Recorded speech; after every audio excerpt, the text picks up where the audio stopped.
ये कलाकारी वेदांत और मैंने करी थी और आज हम निकले थे वेदांत का पेंडिंग बर्थडे गिफ्ट लेने के लिए उसके एग्जाम्स के लिए। तो सबसे पहले पहुंचे हम उसके नाना नानी के घर। वहाँ पे हमने चाय पी, पकोड़े खाए थे, अपने मिले क्यों। कौन है? पता नहीं। ये छोटे बेबी मायरी है। मेरे को स्विमिंग आती है वहाँ पे।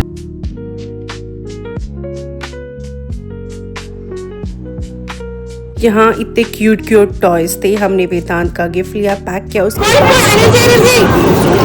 यहाँ पे इतना मज़ा आ रहा था ना, बच्चों को देख के ऐसा लग रहा था हम भी खेलें। उसके बाद बच्चों ने यहाँ पे झूला झूला और सब ने ना अपना लक ट्राई किया। यहाँ पे मेरा बैड लक निकला एंड साथ ही वेदांत का भी बैड लक निकला और सिद्धांत ने एक ही बार में ये जीत लिया था।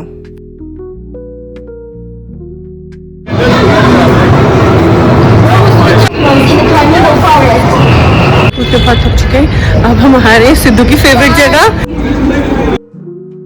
जी सिद्धू, मेरी सबसे टेस्टी है। मेरी भी अच्छी है। हैं अपने हॉस्टल्स को ज्वाइन करने में।